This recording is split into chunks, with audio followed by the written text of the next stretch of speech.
और बुक्स के लिए जो प्यार मिल रहा है उसका बहुत बहुत धन्यवाद। डिस्क्रिप्शन में लिंक है ही, आप चेक कर लीजिएगा, है ना।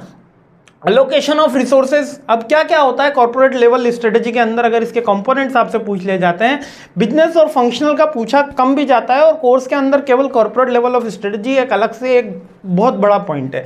तो इसके अंदर सबसे पहला पॉइंट किया जाता है अलोकेशन ऑफ रिसोर्सेज, यानी कि फैक्ट्री कहाँ खुलेगी, कौन सी कैपिटल का कहाँ पे इस्तेमाल होगा, कहाँ से हम माल परचेज करने वाले हैं, कहाँ पे टारगेट ऑडियंस रहने वाली है, ऑर्गेनाइजेशन का डिजाइन कैसे होने वाला है, फंक्शनल में करने वाले हैं या मैट्रिक्स ऑर्गेनाइजेशन होने वाला है या हिरार्की बेस्ड में करने वाले हैं, ये सारे पोर्टफोलियो मैनेजमेंट में आ गया अपना पूरा share market, portfolio share market मतलब हमारे कंपनी के share, equity share, preference share, debentures, वो सारी चीजें। और स्ट्रेटेजिक ट्रेड ऑफ का मतलब होता है वो अलायंसेस जो हम कंपनी के बेनिफिट के लिए लेते हैं, लाइक जॉइंट वेंचर हो गया इसका एक एग्जांपल, मर्जर हो गया इसका एक एग्जांपल, एक्विजिशन हो गया हमारा एग्जांपल, और कोई नॉर्मल पार्टनरशिप हो गई, लिमिटेड लायबिलिटी पार्टनरशिप, LLP इसको शॉर्ट फॉर्म में बोला जाता है। These are the corporate level strategy. समझ में आ गया? यानी कि अगर आप बिजनेस के ऑनर हैं, पहले तो इस टॉपिक को समझने से पहले, कोई भी बिजनेस की ये वाले गणित को समझने से पहले ये मान के चलो कि आप बिजनेस के ऑनर है। तो जब हम ये मान लेते हैं ऑनर है, तो उनको कॉर्पोरेट लेवल पे क्या काम करना है, पैसा कहाँ से आएगा, पैसे का यूटिलाइजेशन कहाँ से होगा, हम कितने नंबर ऑफ एम्प्लॉयज रखने वाले हैं, उनकी पोजीशंस कहाँ कहाँ पे होने वाली है, क्या करेंगे, वो फंक्शनल और ऑपरेशनल में चला जाता है, लेकिन उनकी पोजीशन कहाँ कहाँ पे होने वाली है वो कॉर्पोरेट लेवल ऑफ स्ट्रेटेजी में आ जाएगा। क्लियर हो गया? चलिए, अब स्ट्रेटेजीज के क्या पॉइंट्स हैं इसके, stability, expansion, retrenchment, combination strategies. अब कुछ टाइप्स ऑफ स्ट्रेटेजीज, जैसे फिल्म साहब ने अपने डायमंड स्ट्रेटेजी है, ठीक है, डायमंड वाली आगे आ रही है। अब कुछ काइंड्स ऑफ स्ट्रेटेजी दे रखी है, कुछ काइंड्स ऑफ स्ट्रेटेजी जैसे पॉटर साहब की अपन ने देखी थी, जिसमें अपन ने decision leadership, decision focus, cost leadership, cost focus की स्ट्रेटेजी देखी थी। उसी तरीके से ये कुछ टाइप्स ऑफ स्ट्रेटेजीज हैं, stability, expansion, retrenchment and combination.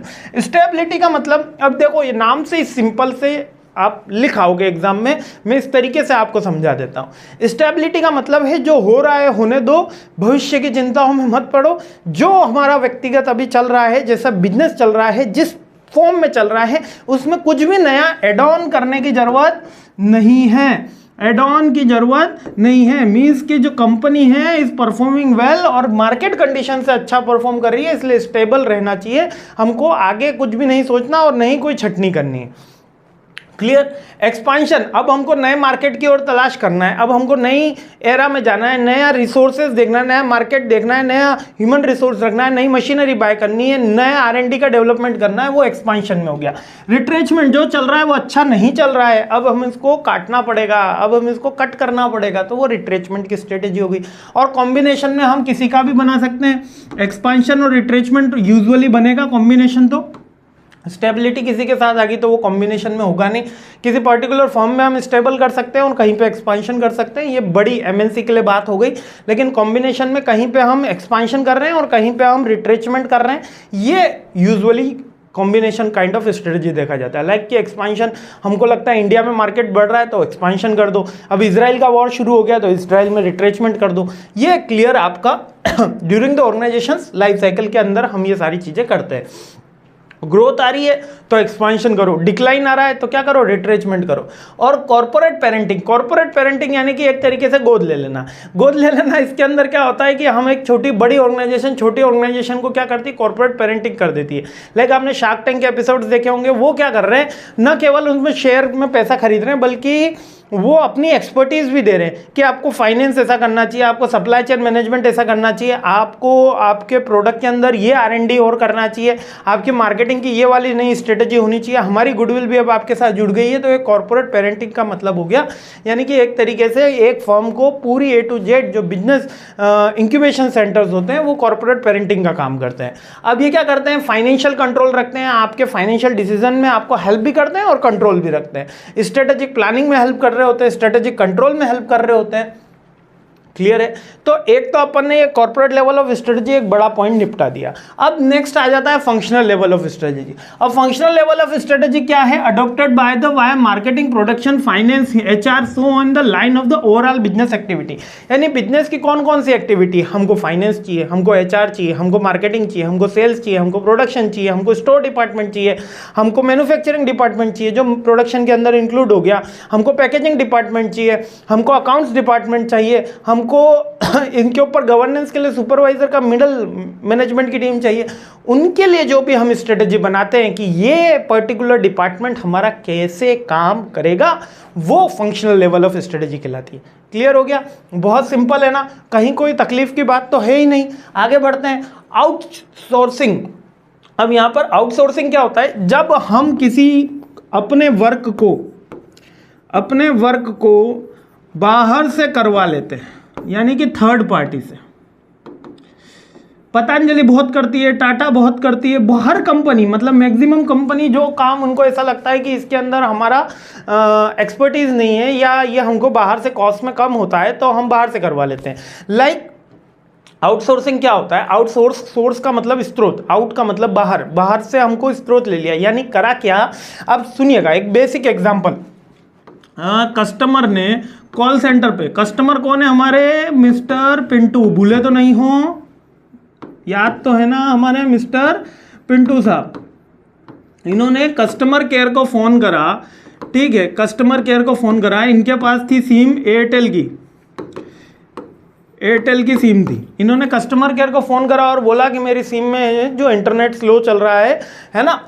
तो कस्टमर केयर ने चेक करा, फिर बताया कि सर आपका पैकेज जो था 1.5 GB का ख़त्म हो गया है, रिचार्ज कराइए तब तेज बढ़ेगा। तो इन्होंने जब एयरटेल को कॉल करा तो इन्होंने कस्टमर केयर पे जिससे बात करी, क्या वो एयरटेल के कस्टमर केयर थे या वो थर्ड पार्टी थे?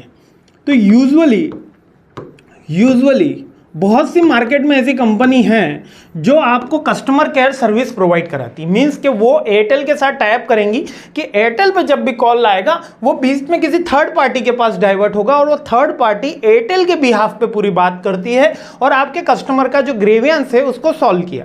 जो यहाँ पर मिस्टर पिंटू का ग्रेवियंस था उसको सॉल्व किया। अब ये थर्ड पार्टी का नाम अपन दे देते हैं, कोई भी बीपीओ का नाम दे देते हैं। बीपीओ का काम ही यही होता है। बीपीओ का सेक्टर ऐसा है कि जहाँ पर सबसे ज़्यादा जॉब हिट होती है। मीन्स क्या आज इंडिया में अगर किसी को भी लग रहा है सर मेरे पास जॉब नहीं है, किसी भी बीपीओ कंपनी में चले जाओ, केपीओ कंपनी में चले जाओ, business process outsourcing, knowledge process outsourcing, आपको वहां जॉब मिल जाएगी अगर आपको बेसिक इंग्लिश आती है। बेसिक, एडवांस भी नहीं, बेसिक इंग्लिश आती है तो आपको बीपीओ केपीओ में अच्छी सी जॉब मिल जाती है अगर आपको जॉब का रिसेशन चल रहा है तो एक टिप हो गई। लेकिन अब आप ये सोचिएगा कि ये जो ऐसे मिस्टर पिंटू जैसे बहुत सारे लोग, अगर एयरटेल खुद ये काम करती, ये किसी बीपीओ से नहीं कराती, तो उसको ये सारी के सारे रखने के लिए एक स्टाफ मैनेजमेंट करना होता है ना, कॉल के लिए उनको पूरी एसेट्स देनी होती है, एक बिल्डिंग बनानी होती है और ये सारी का सारा एक बल्क में एक्सपेंसेस होता। उसकी जगह एयरटेल ने क्या कहा कि ये थर्ड पार्टी आप ये सारा काम हैंडल करो, हम क्या काम करेंगे, हम हमारे प्रोडक्ट के एक्सपांशन का काम करेंगे। हम अभी 5G पे चल रहे हैं, हम 6G पे कैसे पहुंचेंगे, हम हमारे प्रोडक्ट में कौन सी स्कीम्स रखेंगे, कितने पैसे में देंगे, जियो से कैसे कॉम्पीट करेंगे, एयरटेल उसके ऊपर माइंडसेट अपना करेगी, नए टावर कहां पे लगाए जाएंगे, कौन सी कनेक्टिविटी बढ़ाई जाएगी, तो ये सारी की सारी चीजें एयरटेल करेगी। अब एयरटेल ने ऐसा क्यों करा? एयरटेल ने इसलिए ऐसा करा ताकि वो कॉस्ट इफेक्टिव हो सके और उसको बेटर सर्विसेज मिल सके, कॉस्ट इफेक्टिव और बेटर सर्विसेज मिल सके, इसलिए एयरटेल ने आउटसोर्सिंग करी। तो आउटसोर्सिंग क्या है? कंपनी का कोई काम बाहर से करवा लेना। लाइक अब प्रिंटिंग में अधिकतर आउटसोर्सिंग होता है। कंपनी को लोगो बनवाया, लेबल बन गया, अब कंपनी को ये डिज़ाइन अपने बॉटल के ऊपर लगानी है, अपने प्रोडक्ट के ऊपर लगानी है। अगर ये लगानी है तो उसको वो स्लिप चाहिएगा, वो लेबल चाहिएगा, तो लेबल का प्रिंटिंग का काम उन्होंने किसी थर्ड पार्टी से करवा लिया। यही आपका आउटसोर्सिंग कहलाता है ना। किसी भी कंपनी का कोई भी function, like HR, marketing, finance, कोई भी फंक्शन, पैकेजिंग हो गया, प्रोडक्शन हो गया, वो कंपनी ने अपने बिहाफ पे कराया। यहाँ पर अगर उस कस्टमर ग्रीवेंस सोल्व नहीं हुआ तो लोग क्या बोलेंगे, एयरटेल खराब है, है ना, वो ये नहीं बोलेगा कि उस बीपीओ कंपनी खराब है, वो कहेगा एयरटेल खराब है। प्रिंटिंग की क्वालिटी डाउन हुई तो कोई उस बॉटल की कंपनी जो है Coca Cola, Thums Up, Mirinda, उसको बोलेगा कि ये कंपनी खराब है, वो उस प्रिंटिंग कंपनी के ऊपर नहीं बात करेगा। Getting my point. तो ये बहुत ही सिंपल सा एग्जांपल है आपका आउटसोर्सिंग का, और ये आउटसोर्सिंग एग्जाम में पूछा गया है। इसके एडवांटेज डिसएडवांटेज। एडवांटेज तो कॉस्ट इफेक्टिव होता है, टाइमलीनेस होता है, हमारे जो प्रॉपर फंक्शंस होते हैं लाइक डिसीजन मेकिंग लेना होता है, कैपिटल का अरेंजमेंट करना होता है, उस पर ज़्यादा हम कॉन्सेंट्रेट कर सकते हैं।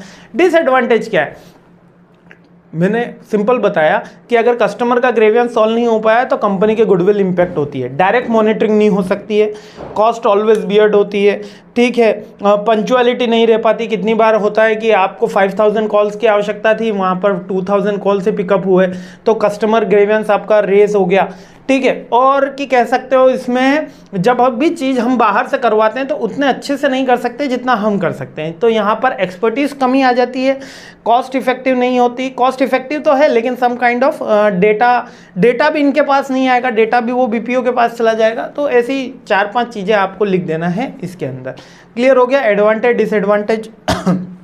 अब मैं आगे चल रहा हूँ बुक के अंदर, और मैंने इसके अंदर डिटेल में लिख दिया है, वहाँ से भी जिन्होंने खरीदी है वो देख ही सकते हो।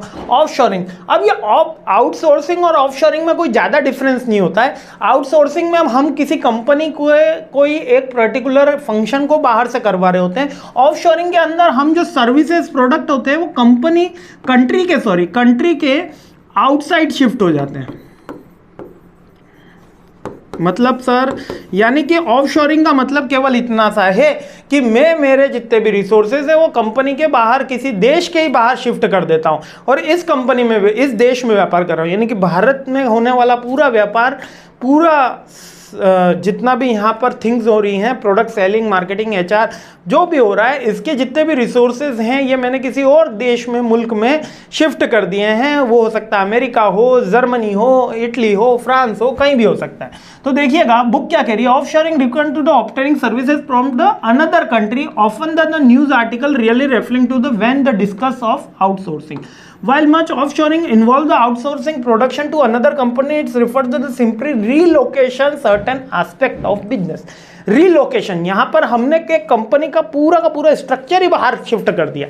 यानी कि आउटसोर्सिंग और ऑफशोरिंग में मेजर कोई डिफरेंस नहीं है, केवल डिफरेंस इतना है कि आउटसोर्सिंग विद इन कंट्री भी हो सकती है और ऑफशोरिंग जो है वो आउटसाइड ही कंट्री होगी। हमने हमारे दूसरे देश से कोई रिसोर्सेज कर लिए, आउटसोर्स कर लिए, तो उसको ऑफशोरिंग का नाम दे दिया। सिंपल है, ज़्यादा तो इसमें कोई दिक्कत नहीं, एक नंबर के अंदर आता है आउटसोर्सिंग और ऑफशोरिंग के अंदर, ठीक है। अब कॉन्सेंट्रेशन स्ट्रेटजीज है ना। अब कॉन्सेंट्रेशन स्ट्रेटजीज में 3 स्ट्रेटजी है, एक तो मार्केट पेनिट्रेशन है, डेवलपमेंट है और प्रोडक्ट डेवलपमेंट है। कॉन्सेंट्रेशन स्ट्रेटजीज, अब ये भी एक तरीके की फिलोसॉफी है जिसके अंदर कुछ कहा जा रहा है। कंसेंट्रेशन, कॉन्सन नहीं बोला जाएगा इसको, कंसेंट्रेशन स्ट्रेटजीज है ना। थोड़ा मेरा प्रोनाउंसिएशन में आपको पहले से पता है, फर्स्ट सेम से दिक्कत है, मैं इम्प्रूव कर रहा हूँ, अब तो काफ़ी सही हो गया है, ठीक है। जो मेरे को रेगुलर फॉलो करते हैं वो तो समझ रहे हैं कि हाँ अब सर थोड़ा इम्प्रूवमेंट चल रहा है। तो concentration strategies is basically simply kind of philosophy है। इसके अंदर भी 3 फिलोसॉफी और निकलती है। 3 फिलोसॉफी और क्या कह रही है, एक मार्केट पेनिट्रेशन करना। मार्केट पेनिट्रेशन क्या होता है, शुरू में तो प्रोडक्ट को हाई पे सेल करा जाता है, फिर धीरे धीरे उस प्रोडक्ट की प्राइस लो कर दी जाती है। ये मोबाइल हम 40,000 में बेचेंगे, है ना, मोबाइल 40,000 में, तो पब्लिक को लगता है वाओ, जिन्होंने 40 में खरीद लिया। उसके बाद फिर प्रोडक्ट 35 आया, फिर 30 आया, फिर 20 आया, फिर 15 आया, आज 15 में बिक रहा है। तो ये मार्केट पेनिट्रेशन, मार्केट का विभेदीकरण, हिंदी में बोला जाता है विभेदीकरण, तोड़ के रख दो मार्केट।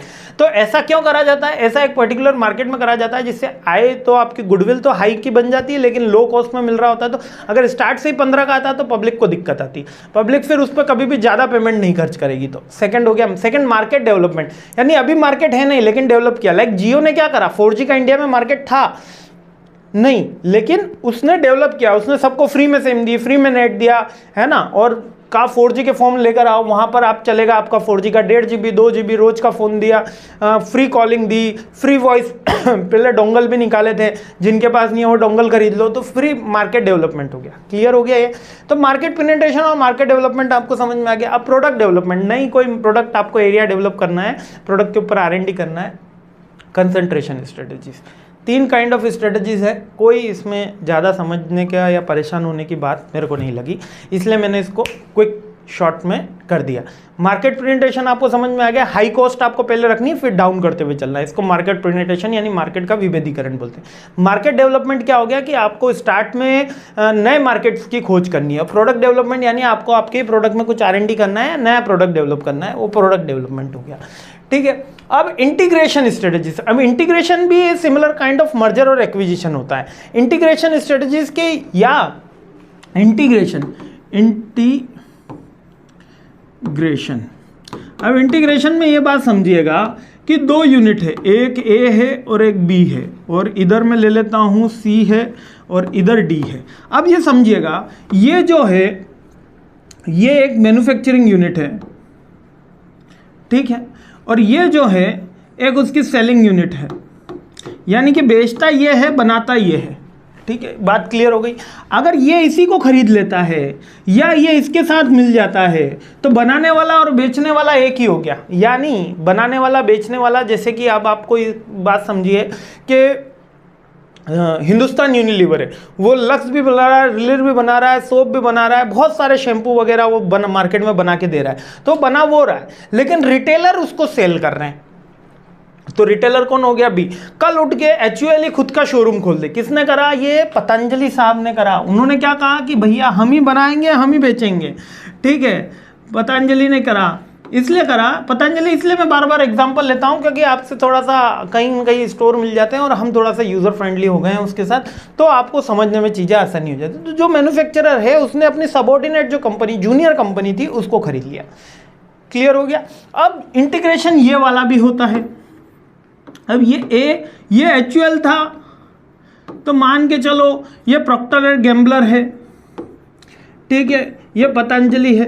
जब इनके साथ इंटीग्रेशन हुआ, इनके साथ मर्जर हुआ, या इनके साथ कोई टाइप हुआ, इनके साथ कोई जॉइंट वेंचर हुआ, तो ये इंटीग्रेशन कहलाया।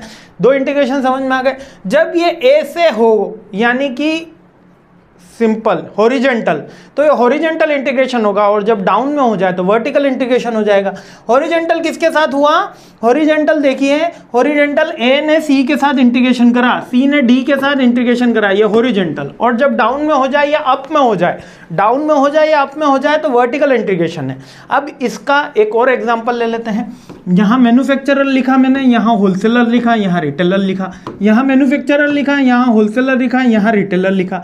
जब ये इंटीग्रेशन होता है तो इसको वर्टिकल इंटीग्रेशन बोलते हैं।